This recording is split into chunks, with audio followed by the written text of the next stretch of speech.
कि हमारा जो डेली विजरों का मसला है, ये अपना मसला है, ये अपने हक की लड़ाई का, अपने हक का मसला है।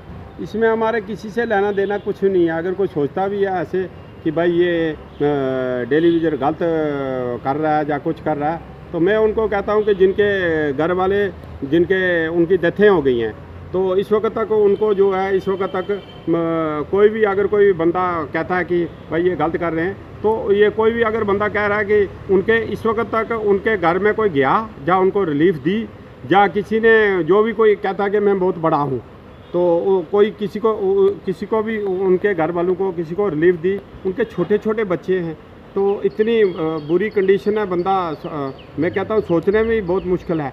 तो मैं ये कहना चाहता हूँ कि अगर ऐसी बात नहीं है तो फिर कहना कि ये डेली विजर गलत करता है, तो मैं कहता हूँ कि अगर किसी को इतना है, अगर पावर है, अगर वो अपने आप को बहुत समझता है, बहुत बड़ा समझता है कि डेली विजर ख़राब कर रहा है, तो मैं कहता हूँ कि डेली विजरों को पक्का कर बताए ना, डेली विजरों को पक्का कर बताए। अगर डेली विजरों की को खिलाफ उपलब्ध बातें करता है, तो मैं कहता हूँ डेली विजर को पक्का करना चाहिए। बाकी ये है कि मैं ये कहना चाहता हूँ कि ये डेली विजरों का इस वक्त तक इनकी प्रमोशनें खा डाली इन्होंने। इस वक्त गवर्नमेंट देखो जब कितनी गवर्नमेंट आई, उन्होंने इनकी प्रमोशनें होनी चाहिए। किसी को 20-20, 25-25 सालों में कितनी प्रमोशनें होती हैं, वो खा डाली। तो मैं ये कहना चाहता हूँ। बाकी एक फेक न्यूज़ है, एक मेरी डेली विजर से भी रिक्वेस्ट है, मुझे फ़ोन आते रहते हैं हर टाइम, तो 2-4 दिनों में मुझे फ़ोन आ रहे हैं। वो कहते हैं कि भाई शर्मा साहब आप बताओ कि डेली विजरों की पॉलिसी मिली है या नहीं मिली है। ये सब मोबाइल पर फेक न्यूज़ें चलती हैं, ये सब फेक। जब तक हमारे पास कोई रिटर्न लेटर नहीं आता है या कोई रिटर्न कोई होता नहीं है, तब तक ये सब फेक ही है। तो इसलिए उनके मोबाइलों पर कोई ऐसी न्यूज़ नहीं है या कोई ऐसा कोई भी न्यूज़ चढ़ाते हैं, तो ये सब फेक चलता है। जब तक मैं डिस्ट्रिक्ट प्रेसिडेंट हूँ, मैं इधर की पूरी नुमाइंदगी डिस्ट्रिक्ट की कर रहा हूँ, कोई ऐसी बात नहीं है।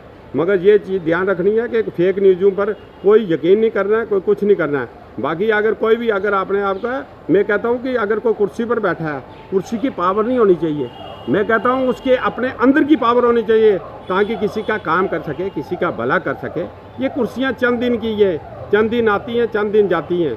ये किसी की विरासत नहीं है, इसलिए वो याद रखता है बंदा तो किसी का काम किया हो। तो मैं कहता हूँ अगर कोई बहुत बड़ा है, अपने मैं फिर रिक्वेस्ट करता हूँ, अगर बहुत बड़ा है तो ये इन डेली विजरों का काम करो, उन लोगों को करो। प्रधानमंत्री जी से भी कहना चाहता हूँ, ये जो आगे आने वाला है बजट आ रहा है 23 तारीख को, तो इसमें हमारा पैकेज रखना चाहिए। अभी इनको 4-4 साल हो गए, मैं कहता हूँ पिछला एक अच्छा पैकेज देना चाहिए इनको। ये डेली विजरों को तनख्वाह पेंशन भी होनी चाहिए इनकी बेचारों की।